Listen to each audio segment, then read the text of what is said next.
What's up? A to Z Sports Live here from Titans training camp practice. As practice number one has ended for the 2021 training camp. Austin Stanley, Luke Worsham here at St. Thomas Sports Park after the first practice. Coming to you guys live. We've got several key players that stood out in today's first practice. No pads today, Luke. Nope. Won't get pads until maybe later in the week, over the weekend, as the Titans will be on the field tomorrow, Thursday, Friday, and Saturday before a day off on Sunday. And then one rookie is catching some eyes. So, absolutely. Luke, before we get into the on-the-field stuff, there was some updates when it comes to the vaccination rates for the players. So if you could touch on some of those things, because GM John Robinson talked to the media before practice, and obviously Vrabel talked again after practice was over. Yeah, so Robinson talked to the media, like you said, before practice, and Vrabel was asked yesterday for a percentage. He did not give one. John Robinson ended the mystery today. The Titans players are 90% vaccinated, and that 10% looks to be getting smaller because it was later confirmed that Roger Saffold and Ryan Tannehill, two very key players to this team, are in the process of getting vaccinated. So looking more and more like the Titans are heading toward being at 100%. And, yesterday Vrabel made the comment that a lot of us keep talking about an 85% threshold. That doesn't really exist for the NFL's purpose. That's more other sports leagues.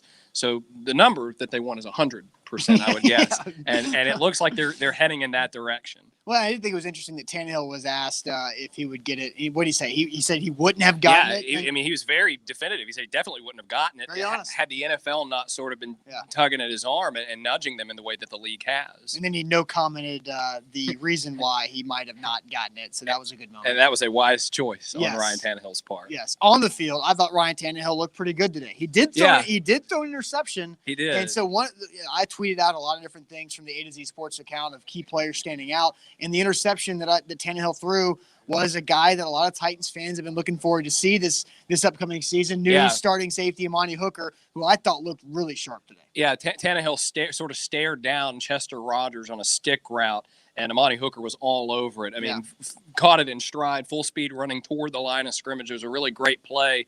And Amani Hooker, I thought, was among the players who stood out just one day into training camp, and they'll need him to play well because with no more Kenny Vaccaro, this guy's going to be playing a lot of snaps for the Titans this year. That could have been a pick six if he would have played that out. I mean, Tannehill chased him down because Tannehill wants to do that. If he throws a pick, he's going to chase the guy down and give him something at the end of the Justin Ellis figured that out with the Oakland Raiders a couple of years ago. Exactly. Also, while we're talking about safety, I thought Kevin Byard looked good today. Kevin Byard always looks good. In practice. Last year was a weird year for Kevin Byard that we've all talked about all offseason long. But today he was clearly vocal in the back end, barking out instructions for his DBs up in front of him. You can tell he's a leader. We know that about Kevin Byard. But I thought he was aggressive coming downhill. Today, he had two key pass breakups. One of them was on A.J. Brown, kind of a bang-bang play where Byard coming down all over A.J. was able to swat the ball away right at the goal line. That was a nice play. Had another one as well. But Kevin Byard looks like he's off to a good start in this camp. And that's going to be important for the Titans. I think specifically the comment you made about communication, the fact that Byard's out there barking orders might be a bit aggressive, but he's out there talking. This is a secondary with a lot of new pieces with Elijah Molden and Caleb Farley when he gets healthy and Janoris Jenkins. They're going to have to be able to all get on the same page, and that starts with being able to be vocal and talk and have a language, and that all starts out there on the practice field. Look, A.J. Brown, it's like obvious to say that A.J. Brown looks good. Yeah. What did you think of A.J. today? He looked great. No rust whatsoever from the injury that kept him out of the entirety of the off-season program. And this is a guy that year one to year two made a big jump, right? I remember being here a year ago talking to you about how he needed to get better with contested catches, and he absolutely did that in year two. Now he just needs to I guess, produce more. He's always kind of on that verge of 1,000 yards, and I know a lot of that is because Titans don't throw the ball a whole lot. And Henry is the focal point of the offense. But the next step for him is going to be to enter that upper echelon of receivers along with his teammate, Julio Jones.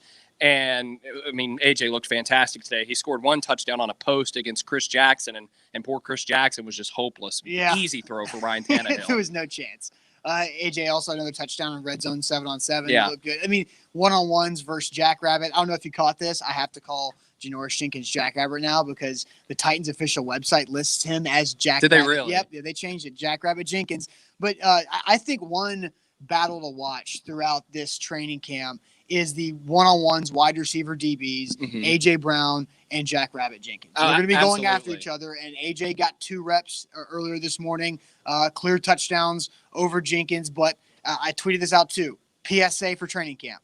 The wide receivers will always look really good in one-on-ones. Because there's no safety. And the DBs look typically not good in one-on-ones, but that's not the reality of how these guys are doing it. But A.J. Brown definitely looked like a beast out there today. Here's a way to know if you're doing well in the one-on-one drills. It's not so much what actually plays out. It's does Mike Vrabel yell at you when the play is over. And that happened a few times today for some players in particular. Yeah. But it didn't happen for Janoris Jenkins. Yeah. Another guy that I think me, you, Teron, and Ben Arthur, from new guy from the Tennessee, were talking about was Tier Tart. I thought Tier Tart, who you said was the best rookie of last year. He was. But again, that's not saying a lot because no rookie played 300 snaps or more for this team last year. But Tier Tart, Mike Vrabel did mention in the post-practice that he was one of their award winners for the offseason, right? Yeah, Vrabel was asked about Tier Tart specifically, and he had an interesting comment that he made. He said that because Tier Tart was a small school guy, he didn't necessarily have the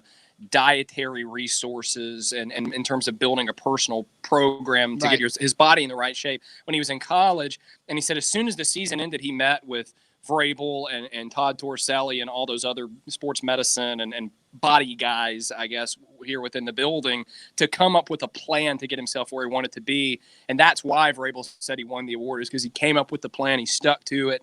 And even one day in the practice, we're seeing the results of that as well. I talked to Roger Saffold after practice about Tier Tart, and he said you can clearly see improvement in his game just from the couple of days that they've been out there. And so we've talked about some key players. Tier Tart, not necessarily a key player, but Byard, Hooker, A.J. Brown, those guys looking pretty good. Also, I thought Breon Borders had a nice day to give him some credit. I think Breon Borders' goal was to add some trustworthy depth to the cornerback position. Definitely. He had an interception on the goal line, diving down on a nice play late in the snap. On a pass that Deshaun Kaiser had no business throwing, rolling to the left across his body. True, but it's 7-on-7 red zone drill. It was still a great on the first day of training camp, so I have no problem with Kaiser throwing that ball, especially because it was basically 6 inches off the ground and towards the pylon, and so Kaiser should throw that ball down there just to see what happens. The play was dead. We know that. But it allowed for Breon Borders to make a nice play. See, I'm a you play like you practice guy. I'm not going to throw interceptions in practice just because it doesn't count. Well, when you have an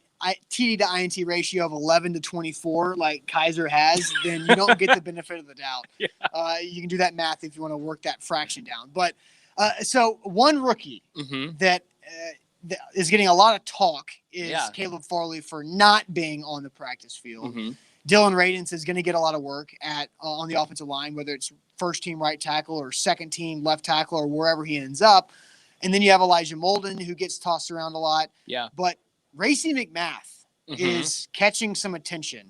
And it's not just from us watching him in the media, but also Mike Vrabel too. Yeah, he's a guy that when I saw him the first time in rookie minicamp, you immediately are intrigued by his size and his physical ability. But then they started running the drills, the ladder drill in particular, and you watch him and you say, man, this guy's got a lot of work to do to get to a point where he can be a viable receiving option. Today, it was a different player. Almost, even in just the month and a half or so that's passed since rookie minicamp, he's a guy that has managed to start to use that great frame that he has to his advantage. All of you, I'm sure, have seen the video that has gone out from our Twitter at A to Z Sports of that great catch that he made in the red zone over Greg Maben, where you used full extension of his arm, used this great wingspan to pull that in. And that's going to be, I think, the big thing for Racy McMath and his receiver development, because I don't know that he has a lot to go in terms of special teams development. He was a special teams ace in college. Vrabel said today he's going to play a major role in special teams. Racy McMath needs to figure out how to use his incredible athleticism and his body to his advantage. It's one thing to have it. It's another thing to actually use it, and that's the next step for him. Yeah, and I think a lot of it is he was behind several first-round draft picks at LSU and did not get the opportunity. And he dealt with some injuries early on in his LSU career that kept him up. There's no doubting the athleticism and the size that he has. I think he's really explosive. So he's going to earn a role on special teams throughout the preseason. It's just how much can he prove? Because we were talking earlier during practice too. It's very crowded at wide receiver. Are they going to keep 6? If they're keeping 6, somebody's going to get left out, whether it's McMath, Nick Westbrook-Akine, or Cam Batson, and then that battle turns to who is best on special teams to win that. Which would be him. But the other 2 guys are also good on special teams with Batson and what Nick Westbrook-Akine did last year on special teams as a gunner. I mean, I'll say this: when Vrabel, and I think both the other 2 guys have shown that they can do something at wide receiver, where Racy obviously hasn't had the opportunity. When Vrabel was asked in his press conference today about Racy McMath, he lit up. And Vrabel's not always the quickest guy to give individual praise. He's a big team guy, but his eyes lit up, and he said, "Man, Racy McMath is a fun player to coach." And then he went on, as I mentioned a second ago, to say that they're planning on him to have a major role on special teams. And coming from Mike Vrabel, I think that says a lot. And no one has anything bad to say about Racy McMath. He's a high-effort guy. He seems to be a good teammate, and he kind of does whatever you ask him to do. Yeah, for sure. So we'll see how that plays out. It's just day 1 of training camp. We'll be back out here tomorrow on Thursday. Practice starts at 9:30 to 11:15 or so. Same thing on Friday and Saturday morning as well. We'll do these live updates periodically throughout training camp with Luke and myself, and Buck's down the way there doing his show on the Zone. So who knows what we'll be doing over the next several weeks for Titans training camp. But thanks for watching today, and I'll see you guys tomorrow morning, A to Z Sports at 8 o'clock. Buck will be live for A to Z Sports Primetime. Luke, what are you working on for the website? Yeah, so I'm working on a story about, the Titans have a lot of new pieces, especially on defense, and it's going to take all of those pieces getting on the same page. So I'm working about a story of what it's going to look like and what it's going to take to get everyone on the same page. I've already gotten some good quotes about that from Mike Vrabel, from Ryan Tannehill, and so looking forward to probably putting that one out tomorrow. Yep, A to Z Sports Nashville.com. Thanks a bunch, guys. We'll see you later.